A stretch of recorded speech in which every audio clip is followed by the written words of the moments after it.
സാമ്പത്തിക ആവശ്യവുമായി ബന്ധപ്പെട്ട് നിരവധി ആളുകളാണ് പേഴ്സണൽ ലോൺ എടുക്കുന്നത്. എന്നാൽ ഇതുമായി ബന്ധപ്പെട്ട് പലതരം ചാർജുകളാണ് ബാധകമാകാറുള്ളത്. നിരവധി ആവശ്യങ്ങൾക്കായി പ്രയോജനപ്പെടുത്തുന്ന ഒന്നാണ് വ്യക്തിഗത വായ്പ. ഭവന നിർമ്മാണം, വിവാഹം, ഉന്നത വിദ്യാഭ്യാസം തുടങ്ങിയ നിരവധി ആവശ്യങ്ങൾക്കെല്ലാം ഇത്തരം ലോണുകൾ പ്രയോജനപ്പെടുത്താറുണ്ട്. ഈട് നൽകാതെയാണ് ഈ ലോൺ ലഭിക്കുന്നത്. ഇതുമായി ബന്ധപ്പെട്ട് പലതരം ചെലവുകൾ മറഞ്ഞിരിക്കാനുള്ള സാധ്യതകൾ ഏറെയാണ്. ഇത്തരത്തിലുള്ള ചാർജുകളെ പറ്റി കൃത്യമായി തന്നെ അറിഞ്ഞിരിക്കണം. പേഴ്സണൽ ലോൺ എടുക്കുമ്പോൾ ഫീസായി വരുന്ന ഒന്നാണ് പ്രോസസിംഗ് ഫീസ്. വായ്പാ അപേക്ഷ പ്രോസസ് ചെയ്യുന്നതിനായി ധനകാര്യ സ്ഥാപനങ്ങളാണ് ഈ ചാർജ് ഈടാക്കുന്നത്. വായ്പ തുകയുടെ 1% മുതൽ 3% വരെ ഇത് ഈടാക്കാറുണ്ട്. അടുത്തതായി വരുന്ന ചാർജാണ് ഫോർക്ലോഷർ ചാർജ്. വായ്പ എടുക്കുന്നവരിൽ പലരും തന്നെ പലിശ ലാഭിക്കാനായി നേരത്തെ തന്നെ ലോൺ ക്ലോസ് ചെയ്യാറുണ്ട്. അതിനാൽ ബാങ്കുകൾ, NBFCകൾ മുതലായവ പലപ്പോഴും ഇത്തരം തിരിച്ചടവുകൾക്ക് ഫ്രീ പേയ്മെന്റ് പെനാൽറ്റി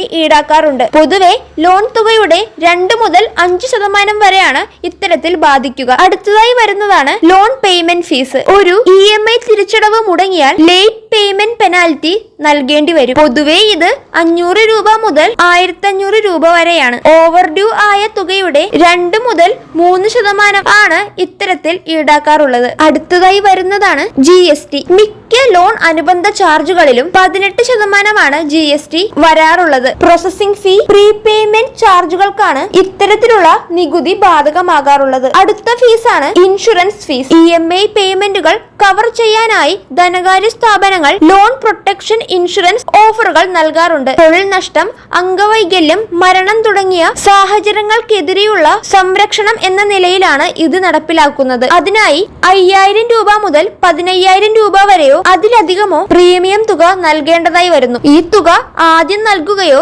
വായ്പ തുകയോട് കൂട്ടിച്ചേർക്കുകയോ ആണ് ചെയ്യുക. ലോൺ തുകയോടൊപ്പം ഇൻഷുറൻസ് പ്രീമിയം ഉൾപ്പെടുത്തിയിട്ടില്ലെങ്കിൽ പലിശ അധികമായി നൽകേണ്ടി വരും. അടുത്ത ചാർജാണ് കൺവേർഷൻ ചാർജ്. ചില ബാങ്കുകൾ വായ്പാ കാലാവധി പുതുക്കി നിശ്ചയിക്കാനും പലിശ ഫിക്സ്ഡ് ഫ്ലോട്ടിംഗ് നിരക്കുകളിലേക്ക് മാറ്റാനും അനുവദിക്കാറുണ്ട്. ഇതിനായിട്ടുള്ള ചാർജാണ് കൺവേർഷൻ ചാർജുകൾ. അടുത്തതാണ് മിനിമം ബാലൻസ്. നിങ്ങളുടെ ബാങ്ക് അക്കൗണ്ടിൽ EMI, ഓട്ടോ ഡെബിറ്റ് എന്നിവയുമായി ബന്ധപ്പെട്ട് ആവശ്യത്തിന് പണമില്ലെങ്കിൽ 300 രൂപ മുതൽ 750 രൂപ വരെ പിഴ നൽകേണ്ടതായി വരും. പലതവണ അക്കൗണ്ടിൽ വേണ്ട കാശില്ലെങ്കിൽ ക്രെഡിറ്റ് സ്കോറിനെ ദോഷകരമായി ബാധിക്കുകയും ചെയ്യും. ഇത്തരത്തിലുള്ള വിശദമായ കാര്യങ്ങൾ അറിഞ്ഞുകൊണ്ട് മാത്രമേ വ്യക്തിഗത വായ്പ എടുക്കാൻ പാടുകയുള്ളൂ. ഒരു വായ്പ എടുക്കുമ്പോൾ ആ വായ്പയെ പറ്റി കൃത്യമായ വിവരങ്ങൾ ഉപഭോക്താവ് അറിഞ്ഞിരിക്കണം.